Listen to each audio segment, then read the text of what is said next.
에, 우리가 룻기를 통해서 나오미의 가정, 쉽게 말하면은 믿음 생활하다가 하나님을 떠나갔던 가정이 참 속된 말로 두드리 맞고 만신창이가 돼 가지고 하나님께로 돌아와서 하나님의 은혜를 회복하고 하나님의 축복을 회복하는 그러한 과정을 그리고 있는 책입니다. 하나님을 떠나 살다가 철저하게 하나님의 징계를 받은 한 가정, 이제 하나님의 은혜로 돌아와서 이제 회복의 길로 들어섰습니다. 나오미와 며느리 룻, 이제 예루살렘으로 돌아와서 베들레헴으로 돌아와서 생활을 하게 됐는데, 그런데 그들의 삶은 암담할 수밖에 없습니다. 1장 21절 말씀처럼 나오미의 가정은 하나님의 징계를 받아서 철저히 망하고 돌아왔기 때문에 생활할 수 있는 수단과 방법이 없는 거예요. 그런 말 있잖아요. 소도 비빌 언덕이 있어야 된다 그랬잖아요. 그죠? 그런데 뭔가 비빌 게 있어야 비비지. 그렇잖아요. 아무것도 없는 거예요. 더군다나 룻은 이방인이었습니다. 그 당시 이스라엘 상황에서 이방인으로 산다는 것은 굉장히 불리한 조건이었습니다. 유대인들의 기도 가운데 하나님, 저를 이방인으로 태어나지 않게 해주시고 하나님의 선민으로 태어나게 해주신 것을 감사합니다. 그런 기도가 있어요. 유대인들은 그렇게 기도했다고요. 그만큼 이방인은 멸시와 천대의 대상이었고 하나님을 아버지라고 부를 수도 없었고 하나님의 자녀들이 누리는 그러한 특권도 누릴 수가 없었습니다. 그런 상황에서 룻은 외부로부터 오는 어떤 도움이 없으면 도저히 재기할 수도 없고 살아갈 수도 없는 형편이었습니다. 그런 상황에서 보아스라고 하는 사람이 구속자로 등장하여 엘리멜렉의 집을 구속하고 룻과 결혼을 하게 됩니다. 오늘 본문에 나타나는 룻의 모습은 바로 우리의 모습이다, 그렇게 보면 되겠습니다. 죄와 허물로 죽었던 우리의 모습을 보여주는 것입니다. 우리는 죄와 허물로 죽었던 자들입니다. 세상에서 아무 소망이 없던 자들입니다. 그런 우리를 위해서 예수 그리스도께서 세상에 오셔서 우리를 구속하심으로 하나님의 백성 삼아주신 줄로 믿습니다. 성경에 보면은 구약 성경에 구속의 대상은 세 가지예요. 여기서 구속은 죄 짓고 감옥에 들어가는 구속을 말하는 게 아닙니다. 우리의 죄가 사함받고 할 때 그때의 구속, 그 구속을 말하는데, 구약 시대의 구속의 대상은 세 가지예요. 첫째는 뭘까요? 첫째는 땅이에요. 땅. 이스라엘 백성은 땅을 잃어버려도 영원히 잃어버리지는 않습니다. 언제까지 잃어버릴까요? 희년까지. 그러니까 형편이 너무 어려워가지고 내 땅을 팔잖아요. 팔아도 나중에 희년이 되면 다 원상복구가 돼요. 그래서 땅값은 언제가 제일 비쌀까요? 네? 희년 지나고 그 다음 해가 제일 비싸요. 왜? 앞으로 50년 동안, 50년 쉽게 말하면 50년 전세 내는 거예요. 제일 쌀 때는 희년 전해가 제일 쌉니다. 지금 어떻게 사도 내년이면 돌려줘야 되니까. 어쨌든 제일 첫 번째 구속의 대상은 땅이었습니다. 그리고 두 번째 구속의 대상은 노예였습니다. 누구든지 대가만 지불하면 노예의 신분에서 해방될 수가 있었습니다. 그래서 노예를 내 돈을 주고 사가지고 해방시켜주는, 그 돈을 뭐라 그런다 했죠? 속전이라고 해요. 속전. 구속하기 위해서 내는 돈, 속전. 그리고 세 번째 구속의 대상은 과부였습니다. 과부는 형제나 친척 중에서 누가 결혼해가지고 같이 살아주면은 옛날의 삶을 되찾을 수가 있었습니다. 아마 나오미의 가정은 모압 땅으로 이사를 가면서 자기 재산 다 처분하고 갔을 거예요. 나오미가 며느리 룻과 함께 고향인 베들레헴으로 다시 돌아오긴 했지만은 자기 소유라고 할 수 있는 것이 아무것도 없습니다. 그러니까 누군가가 원래 엘리멜렉의 집안에 속해 있던 땅, 모압으로 가기 전에 엘리멜렉의 집안에 속해 있던 땅이 있었을 거 아니에요. 그걸 팔고 갔단 말이죠. 근데 팔고 이제 10년이 지났잖아요. 그죠? 10년 지났으니까. 희년이 얼마나 남았는지는 저도 모르겠어요. 그 기록은 성경이 없으니까. 어쨌든 희년이 되면 다시 우리 소유로 돌아올 수 있지만 그 전까지는 아무것도 없는 거예요. 그러니까 누군가가 값을 주고 그 땅을 사줘야, 그래야지 뭔가가 이제 아까 이야기한 대로 뭔가 비빌 뭔가가 있는 겁니다. 그래서 성경에서는 그렇게 이제 땅을 사가지고 나오미에게 돌려주는 그것을 구속이라고 하는 말로 표현하고 있습니다. 그런데 땅이든 노예든 과부든 그 대상을 구속하는 데는 반드시 누군가가 그 값을 치러야만 되는 거예요. 구속의 대가를 지불하지 않으면 구속할 수가 없었습니다. 어쨌든 룻은 누군가가 값을 치르고 구속해 주지 않으면 안 되는 막막한 현실에서 보아스라고 하는 사람이 룻의 구속자로 등장을 하게 됩니다. 1절에 이렇게 말씀합니다. 나오미의 남편 엘리멜렉의 친족으로 유력한 자가 있으니 그의 이름은 보아스더라. 구속자가 되려면은 세 가지 자격을 갖추어야 했습니다. 첫째는 친척이라 해야 됩니다. 아무나 값을 치렀다고 해서 구속할 수 있는 것은 아닙니다. 반드시 친척 중에서 그렇게 해야 돼요. 그 다음에 두 번째는 유력한 자라 해야 됩니다. 유력한 자. 여기서 유력하다고 하는 말은 값을 치를 수 있는 경제적인 능력이 있다. 아무리 뭐 친척이라도 내가 한 형편이 없는데 누구를 구속해 줄 거예요. 자기 코가 석잔데. 그렇잖아요. 그 다음에 세 번째는 자원하는 사람이어야 됩니다. 친척이고 유력한 자라고 할지라도 그 일을 하고 싶은 마음이 없으면 구속은 이루어질 수가 없는 거예요. 다행히 엘리멜렉의 친족 중에 보아스라고 하는 사람이 구속자의 자격을 갖추었습니다. 그는 유력한 자였을 뿐만 아니라 기꺼이 그 일을 감당하려는 자원하는 마음이 있었기 때문에 룻의 구속자가 될 수 있었던 겁니다. 그럼 여러분, 우리의 구속자는 누굽니까? 우리의 구속자는 예수 그리스도신 줄로 믿습니다. 보아스의 모습에서 우리는 예수 그리스도의 모습을 볼 수 있어야 됩니다. 예수 그리스도는 우리의 구속자이십니다. 예수님께서는 우리의 구속자로서 자격을 다 갖추셨습니다. 첫째로 예수님은 우리의 친척이 되셨습니다. 예수님은 하나님으로서의 영광을 버리시고 인간의 몸을 입고 이 세상에 오셨을 뿐만 아니라 히브리서 2장 11절 말씀 보니까 형제라 부르기를 부끄러워하지 아니하셨다. 예수님은 우리의 형제요 우리의 친척이 되셨으므로 우리의 구속자가 되실 수가 있었습니다. 그리고 둘째로 예수님은 구속자로서의 능력을 소유하셨습니다. 하나님을 떠나 죄와 허물로 죽은 우리를 구원할 수 있는 사람은 아무도 없습니다. 왜? 모든 사람은 다 죄인이기 때문에 죄인이 죄인을 구원할 수가 없는 거예요. 죄인은 자기 죄로 죽어야 됩니다. 그러나 우리 예수님은 죄가 없으신 하나님이시기 때문에 우리를 구속하실 수 있었습니다. 그리고 세 번째로 예수님은 자원하셨습니다. 빌립보서 2장 5절에 보니까 예수님은 하나님이셨지만 사람의 형상을 입고 오셔서 십자가에 죽으시기까지 복종하셨다고 말씀합니다.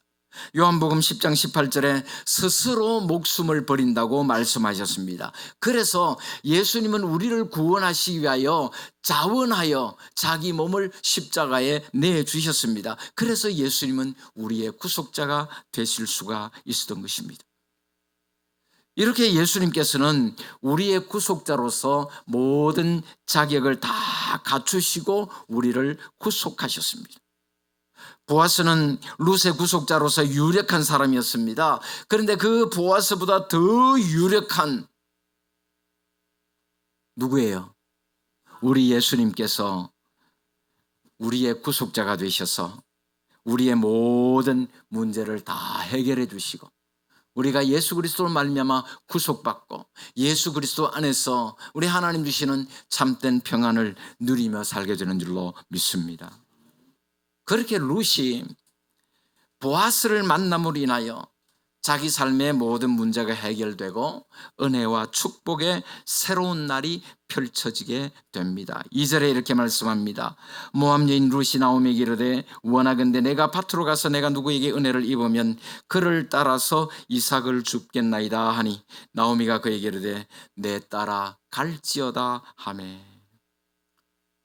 룻기 1장의 주인공은 나오미라고 볼 수 있습니다. 그러나 2장에서부터는 주인공이 누구에게로 넘어갈까요?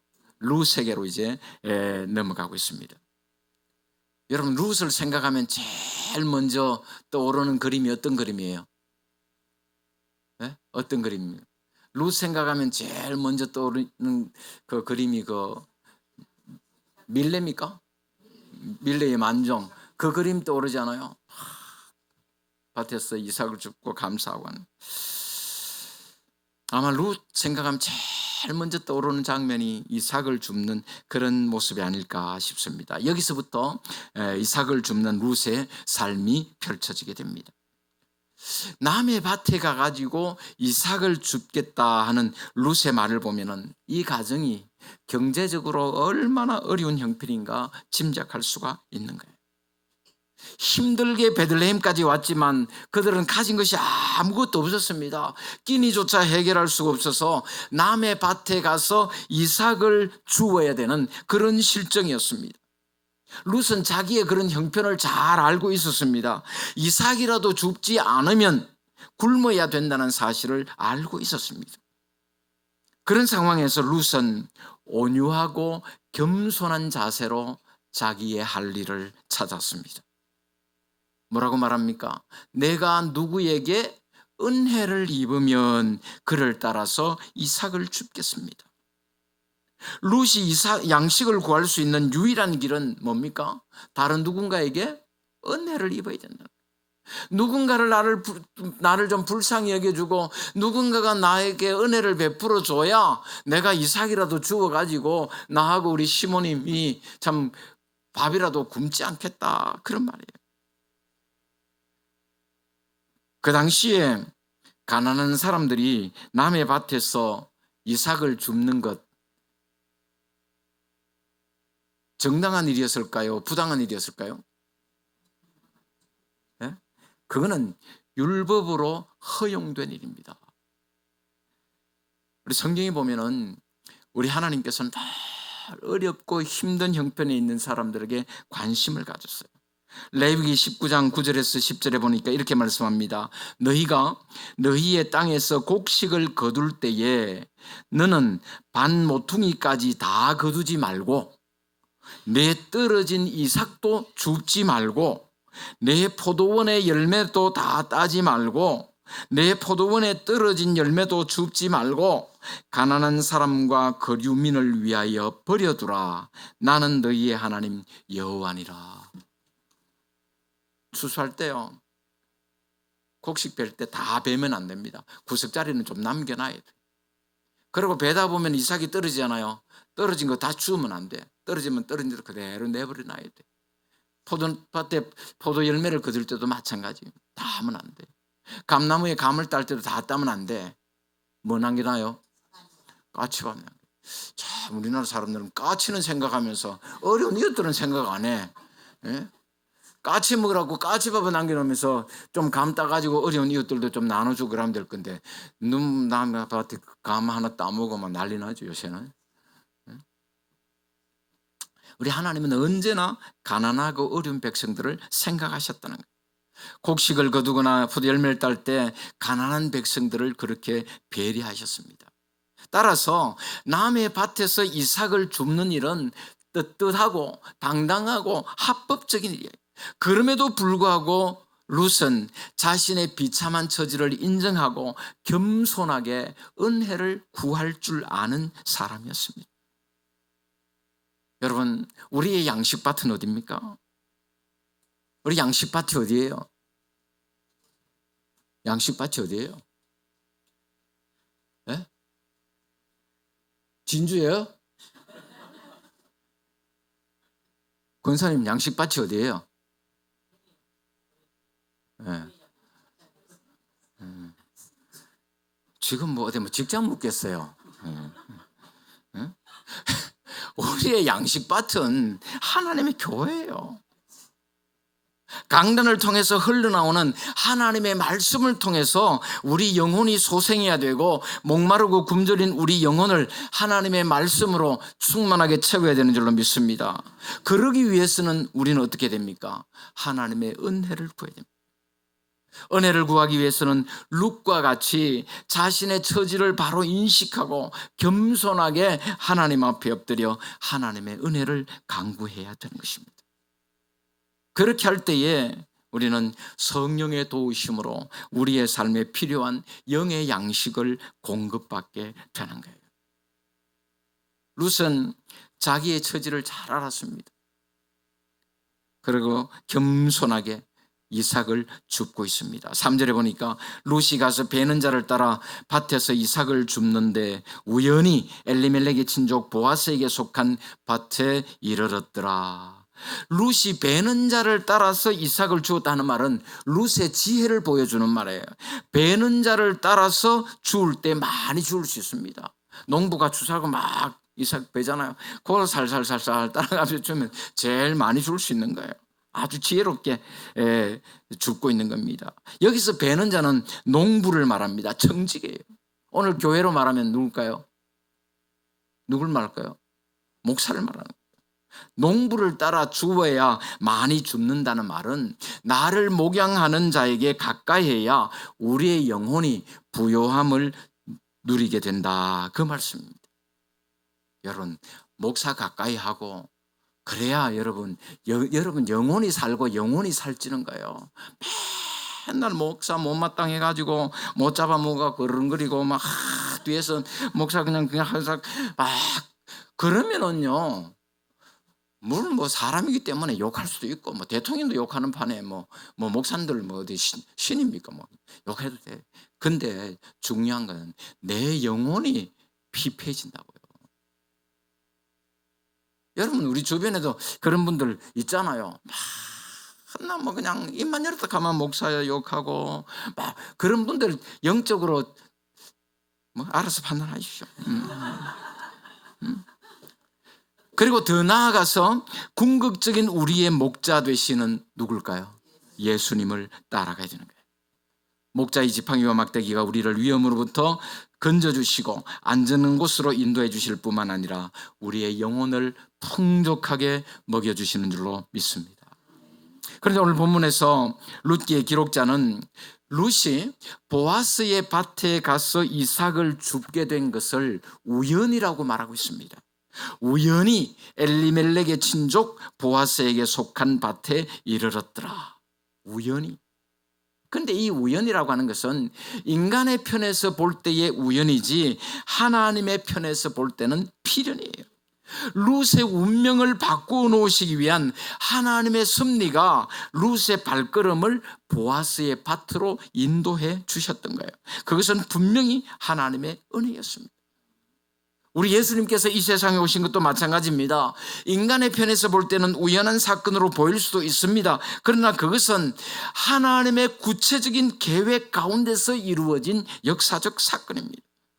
영원하신 하나님의 뜻과 섭리 가운데서 우리 예수님께서 이 세상에 오신 거예요. 그러므로 우리가 예수님을 만난 사건은 우리의 노력이나 우리의 수단으로 된 것이 아니라 하나님께서 나를 선택해 주신 은혜로 된 줄로 믿습니다.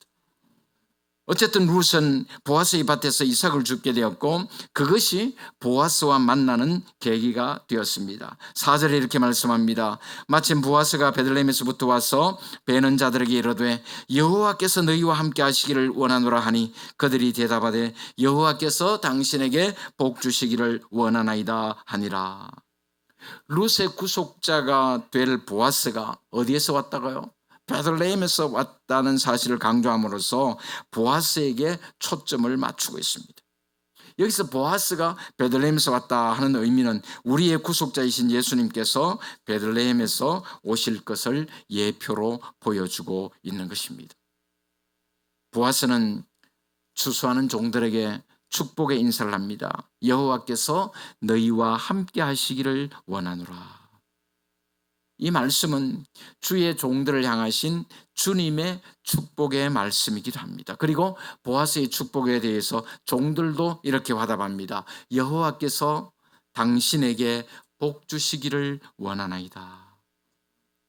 하나님께서 함께 하시고 또 하나님의 복을 받은 자들에게는 하나님을 향한 끝없는 경배가 있어야 되고 그 하나님의 은혜를 나누고 서로를 축복하는 그런 은혜가 있어야 되는 것입니다. 보아스와 일꾼들 사이에 그런 인사가 오고 간 후에 보아스는 거느리고 있는 사환들에게 룻에 대해서 물어봅니다. 5절에 보니까 보아스가 베는 자들을 거느린 사환에게 이르되 이는 누구의 소녀냐 하니. 오늘 본문을 통해서 우리는 보아스의 인품이 어떠한가 하는 것을 볼 수가 있습니다. 보아스는 가난한 이방 여인에게까지 관심을 보이는 훌륭한 인품의 소유자였습니다. 사실 보아스는 이런 사람들한테까지 어떻게 일일이 다 신경을 씁니까? 그렇잖아요. 보아스의 밭이 얼마나 넓었는지는 모르겠지만 그 밭에 일하는 일꾼들이 많았을 겁니다. 자기 일꾼들도 있을 것이고 또 룻처럼 이제 와가지고 이삭이나 주스려고 온 사람도 있을 것이고, 그런데 그런 사람에게까지 관심을 보였다는 거예요. 아무도 돌아보지도 않고 심지어 상종하지 않는 이방 여인에게까지 관심을 보이고 있는 거예요. 그런 보아스의 모습에서 우리 예수님의 모습을 발견할 수가 있습니다.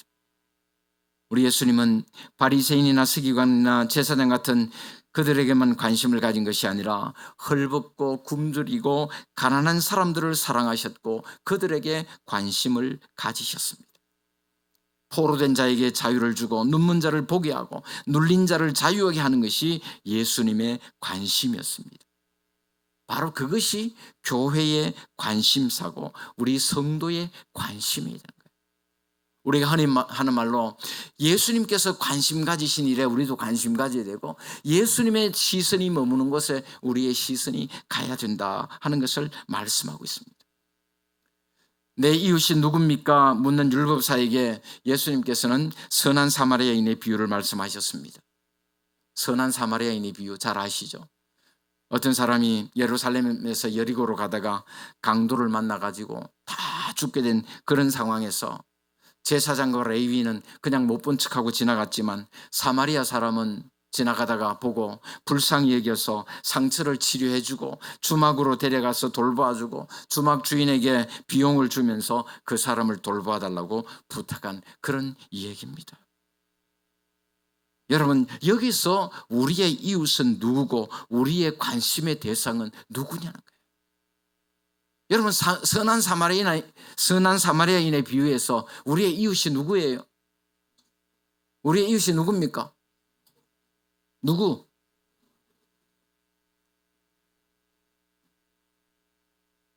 우리 이웃이 누구?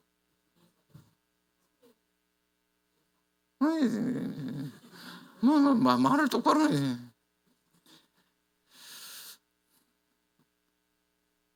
강도 만난 사람에게 진정한 이웃은 누구였습니까? 사마리아 사람이죠. 그래서 우리의 이웃도 사마리아 사람이다 생각하는 사람들이 들어 있습니다. 그런데 사실 우리의 이웃은 사마리아 사람이 아니에요. 우리의 이웃은 누굽니까? 강도 만난 사람이 우리의 이웃이 되어야 된다는 거죠. 선한 사마리아 사람이 우리의 이웃이 아니라 강도 만난 사람이 내 이웃이라는 거예요. 그에게 우리가 관심을 가져야 되는 겁니다. 오늘 우리 주변에도 강도 만난 사람들 많이 있습니다. 물질의 강도를 만나고 건강의 강도를 만나고 여러 가지 문제로 어려움을 겪고 있는 이웃들이 있습니다. 보아스가 가난한 이방 여인 룻에게 관심을 가졌던 것처럼 우리도 우리 주변에 있는 어려운 이웃들에게 관심을 가져야 된다 하는 것을 우리에게 교훈하고 있는 것입니다. 보아스는 이방 여인 룻에게 관심을 보였고 사환은 룻에 대하여 보아스에게 자세히 보고해 줍니다. 6절 7절에 이렇게 말씀합니다. 같이 보겠습니다. 베는 자를 거느린 사환이 대답하여 이르되 이는 나오미와 함께 그의 말이 나로 베는 자를 따라 단 사이에서 이삭을 죽게 하소서 하였고 아침부터 와서는 잠시 집에서 쉰 외에 지금까지 계속하는 중이니이다. 사환이 룻에 대해서 말하는데 룻은 모압 지방에서 돌아온 여인이라. 모압은 저주받을 죄악 세상을 상징합니다. 그리고 돌아왔다는 말은 뭐 했다는 말이죠? 회개했다는 말이에요.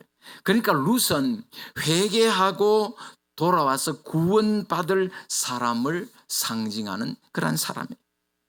그리고 룻이 얼마나 부지런히 자기의 일을 하고 있는지를 볼 수 있습니다. 이삭은 뭡니까? 룻의 양식이에요.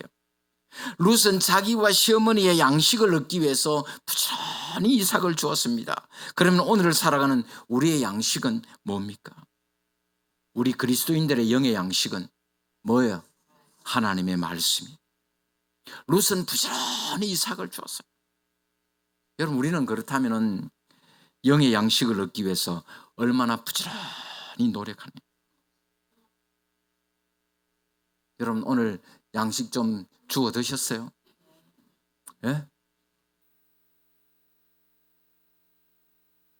교회 와서 말씀 들은 거 말고 내가 집에서 좀 성경 들고 양식 좀 드셨냐 그 말이에요. 제가 말. 여러분, 나는 얼마나 참 내 영의 양식을 사모하는지, 내 영이 배부르기 위해서, 내 영이 하나님 주시는 충만함을 누리기 위해서 얼마나 간절함이 있는지, 사슴이 시냇물 찾기에 갈급해하는 그런 갈급함이 있는지, 부지런히 이삭을 줍는 룻의 모습에서 오늘 우리 신자들이 얼마나 부지런히 영의 양식을 구하고 사모해야 되는가를 잘 보여주고 있는 것입니다. 요한복음 6장 48절에 내가 곧 생명의 떡이라 말씀하셨습니다. 55절에는 내 살은 참된 양식이요 내 피는 참된 음료로다 말씀하셨습니다. 하나님의 말씀이 우리의 생명의 양식이고 그 말씀을 사모하는 삶을 살아야 된다는 것입니다. 사랑하는 성도 여러분, 나오미와 룻이 모압을 떠나서 베들레헴으로 돌아왔지만 그들의 삶은 막막할 수밖에 없었습니다. 아무것도 없이 빈손으로 돌아왔기 때문에 생존의 수단과 방법이 없었고 더구나 룻은 이방인이었으므로 유대인들의 멸시와 천대의 대상이었습니다. 그들의 삶을 구속해 줄 구속자가 없이는 도저히 살아갈 수 없는 형편이었습니다. 그러나 다행히 친족 가운데 보아스라고 하는 사람이 그들의 구속자로 등장하고 있습니다. 인간들은 하나님과의 언약을 어기고 범죄하여 영원한 형벌과 저주 가운데 처하게 되었습니다. 하나님으로부터 오는 도움이 아니면 도저히 구원받을 수 없는 존재들이었습니다. 그래서 하나님께서 친히 사람의 몸을 입으시고 이 세상에 오셔서 우리의 구속자가 되셨습니다. 룻이 보아스의 밭에 찾아간 것이 아니라 하나님의 은혜가 룻의 발걸음을 보아스의 밭으로 인도하였고 보아스가 룻을 찾아가고 있습니다. 이와 같이 우리가 예수 그리스도를 찾은 것이 아니라 하나님께서 사람이 되셔서 우리 가운데 찾아오셨고 하나님의 은혜로 우리는 구원받게 된 줄로 믿습니다. 그렇다면 우리는 구원받은 하나님의 백성으로서 부르심에 합당한 삶을 살아가고 있는가 자신을 살펴야 됩니다. 룻은 자신의 처지에서 자기에게 주어진 일을 충성스럽고 성실하게 감당했고 하나님께서는 그녀를 귀하게 사용하셔서 장차 예수 그리스도의 조상이 되는 은혜를 주셨습니다. 우리의 구속자는 예수 그리스도인 줄로 믿습니다. 우리를 구원하신 주님의 은혜를 생각하고 감사하고 감격하는 삶을 살아야 됩니다. 그리고 우리에게 주어진 일에 묵묵히 충성하는 그런 하나님의 일꾼들 다 될 수 있기를 주님의 이름으로 축원합니다.